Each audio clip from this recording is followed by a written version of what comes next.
ಇನ್ನೇನು ಯೇಸು ಸ್ವಲ್ಪ ಸಿಲುಬೆಗೆ ಹೋಗುವ ಸಮಯದಲ್ಲಿ ಪೇತ್ರನಿಗೆ 3-4 ಜನ ಸಿಗ್ತಾರೆ. 3-4 ಜನ ಸಿಕ್ಕಿ ಪ್ರಜ್ವಲಿಸಬಾರ್ದು. ಈಗ ಪ್ರಜ್ವಲ್ ಪೇತ್ರ ಗಣತಿ ಬನ್ನಿ. ಈ ಪೇತ್ರನಿಗೆ ಒಂದು 3-4 ಜನ ಸಿಗ್ತಾರೆ. ಈ ಪ್ರಜ್ವಲಿಗೆ ಪೇತ್ರಗೆ ಏನ್ ಕೇಳ್ತಾರೆ ಗೊತ್ತಾ? ನೀನು ಯೇಸುವಿನವನ ಅಂತ ಕೇಳ್ತಾರೆ. ಇದ್ದಿನಲ್ಲಿ ಎಷ್ಟು ಜನ ಕೇಳ್ತಿದ್ದಾರೆ ಹೇಳ್ರಿ? ಇವನ್ ಏನ್ ಮಾಡ್ತಾನೆ ಗೊತ್ತಾ? ಭಯಪಟ್ಟು ಯೇಸುವಿನವನ ಅಂತ ಹೇಳ್ಬಿಟ್ರೆ ನನಗೂ ಕೂಡ ಶಿಲಿಬೆಗೆ ಹಾಕ್ಬಿಟ್ರೆ ಅಂತ ಹೇಳ್ಬಿಟ್ಟು ಇವನ್ ಏನ್ ಹೇಳ್ತಾ ಗೊತ್ತಾ? ಪೇತ್ರ. ಯಾರು ಪೇತ್ರ ಗೊತ್ತಾ?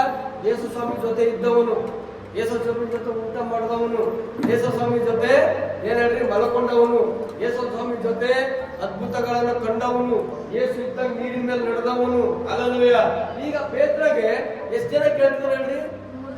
3-4 ಜನ ಕೇಳಿದಾಗ ಪೇತ್ರ ಏನಂತ ಗೊತ್ತಾ? ಭಯಪಟ್ಟು ಹೇಳ್ತಾನೆ. ಎಷ್ಟು ಸರಿ ಹೇಳ್ತಾನೆ? ಇಲ್ಲಿ ಒಂದ್ಸರಿ, ಮತ್ತೊಂದ್ಸರಿ, 3 ಸರಿ ಹೇಳ್ತಾನೆ. ಎಷ್ಟು ಸರಿ ಹೇಳ್ತಾನೆ ಹೇಳ್ರಿ? ಈಗ ಯೇಸುವಿನವನು ಅಂತ ಹೇಳಕ್ಕೆ ಎಷ್ಟು ಜನರ ಮುಂದೆ? 3-4 ಜನರ ಮುಂದೆ ಭಯಪಟ್ಟು ಹೇಳ್ತಾನೆ. ಆದಾಗ ಇವನು ಆಯ್ತು, ಯೇಸು ಸ್ವಾಮಿ ಶಿಲುಬೆಗೆ ಹೋದ್ರು, ಉಣಲ್ಪಟ್ರು, ಎಬ್ಬಿಸಲ್ಪಟ್ರು, ಆಮೇಲೆ ಪೇತ್ರಗೆಲ್ಲ ಕಾಣಿಸ್ಕೊಂಡ್ರು. 40 ದಿವಸ ಇವರು ಶಿಷ್ಯರೊಂದಿಗೆ ದೇವರು ಇದ್ರು. ಆಮೇಲೆ ಏನಾಯ್ತು ಗೊತ್ತಾ?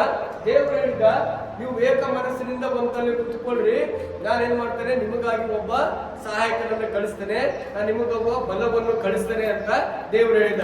ಅದೇ ಪ್ರಕಾರ ಏನ್ ಮಾಡ್ತಾರೆ ಅಂದ್ರೆ, ಅದೇ ಪ್ರಕಾರ ಗಮನ ಕೊಟ್ಟು ಕೇಳಿ, ಅದೇ ಪ್ರಕಾರ ಈ ಏಕ ಮನಸ್ಸಿನಿಂದ ಕುತ್ಕೊಂಡು ಪ್ರಾರ್ಥನೆ ಮಾಡಿದಾಗ ಪವಿತ್ರಾತ್ಮನು ಇಳಿದು ಬಂದ. ಈಗ ನಾನೇನ್ ಹೇಳಕ್ಕಿದ್ದೇನೆ ಗೊತ್ತಾ? ಆ ಪವಿತ್ರಾತ್ಮನು ಇಳಿದು ಬಂದಾಗ ಈ ವ್ಯಕ್ತಿ ಏನ್ ಮಾಡ್ದ ಗೊತ್ತಾ? ಕೂತ್ಕೊಂಡವನು ಎದ್ದು ನಿಂತ. ಅಲ್ಲೂ ಏನ್ ಮಾಡ್ತಾನೆ? ಬೇರೆ ಭಾಷೆಗಳಲ್ಲಿ ಮಾತಾಡ್ತಾ ಇದ್ದ. ಮತ್ತಲ್ಲಿ ಎಷ್ಟು ಜನ ಸೇರಿದ್ರು ಗೊತ್ತಾ? 3,000 ಜನರಿಗಿಂತಲೂ ಅಧಿಕವಾಗಿ ಜನ ಅಲ್ಲಿ ಇದ್ದಿದ್ರು. ಎಷ್ಟು ಜನ? 1,000 ಜನರು. ಈಗ 3 ಜನರು ಹೆಚ್ಚ, 3,000 ಜನಕ್ಕಿಂತ ಅಧಿಕ ಜನರು ಹೆಚ್ಚ? ಎಲ್ಲರೂ ಬೇಗ ಹೇಳ್ಬೇಕು. 3,000 ಜನರು ಹೆಚ್ಚ ಅಥವಾ 3 ಜನ ಹೆಚ್ಚ? 3,000 ಜನ ಹೆಚ್ಚು. ಈ ವ್ಯಕ್ತಿ 3 ಜನರ ಮುಂದೆನೆ ಯೇಸುವಿನವನು ಅಂತ ಹೇಳಕ್ಕೆ ನಾನಲ್ಲ ಅಂತ ಹೇಳಿದವನು.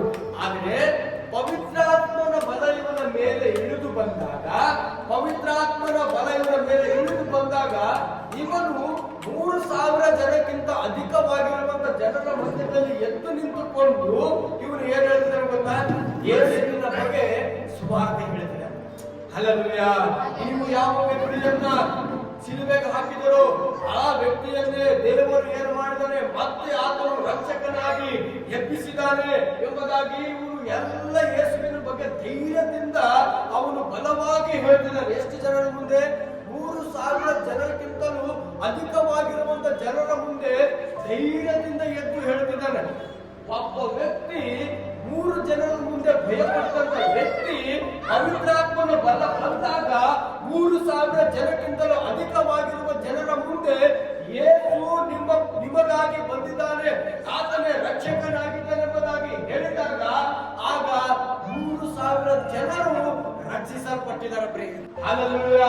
ಎಷ್ಟು 1,000 ಜನರು? 1,000 ಜನರು ರಕ್ಷಿಸಲ್ಪಟ್ಟ. ಒಬ್ಬ ಪೇತ್ರ 100 ಜನರ ಮುಂದೆ ಭಯಪಡುವಂತ ಪೇತ್ರ 1,000 ಜನರ ಮುಂದೆ ಯೇಸು ಬಗ್ಗೆ ಹೇಳಿದಾಗ 3,000 ಜನ ರಕ್ಷಿಸಲು. ನಾನೇನ್ ಹೇಳಕ್ಕಿದ್ದೇನೆ ಗೊತ್ತಾ ಪ್ರಿಯರೇ?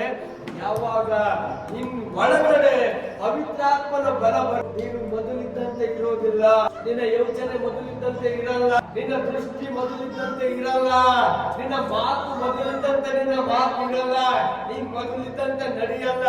ನಿನ್ನ ದೃಷ್ಟಿ ಬೇರೆ ಆಗ್ತದೆ, ನಿನ್ನ ಯೋಚನೆ ಬೇರೆ ಆಗ್ತದೆ, ನಿನ್ನ ಮಾತು ಬೇರೆ ಆಗ್ತದೆ, ನಿನ್ನ ಮಾರ್ಗ ಬೇರೆ ಆಗ್ತದೆ. ಪ್ರಿಯರೇ, ಪವಿತ್ರಾತ್ಮನ ಬಲ ಬಂದಾಗ ಆ ನಿನ್ನ ಎಲ್ಲಾ ಬಲಹೀನತೆ ಹೋಗಿ ಒಂದು ಧೈರ್ಯ ಬರ್ತದೆ. ಪ್ರಿಯರೇ, ನಾನೇನು ಗೊತ್ತಾ ಪ್ರಿಯರೇ? ನೀವು ಪವಿತ್ರಾತ್ಮನ ಬಲವನ್ನು ನೀವು ಕೇಳೋದಾದ್ರೆ ನೀನು ಜೀವಿತ ಇದ್ದ ಹಾಗೆ ಇರಲ್ಲ, ನಿನ್ನ ಕೊರತೆ ಇದ್ದ ಹಾಗೆ ಇರಲ್ಲ, ನಿನ್ನ ಭಯ ಇದ್ದ ಹಾಗೆ ಇರಲ್ಲ, ನಿನ್ನ ಕುಟುಂಬ ಇದ್ದ ಹಾಗೆ ಇರಲ್ಲ. ನಿನ್ನ ಪವಿತ್ರಾತ್ಮನ ಬಲವನ್ನು ನೀನು ಹೊಂದಿಕೊಂಡ್ರೆ ನಿನ್ನಲ್ಲಿ ಒಂದು ಹೊಸ ಬಲವನ್ನು ಬರ್ತದೆ. ಹಲ್ಲೆಲೂಯ.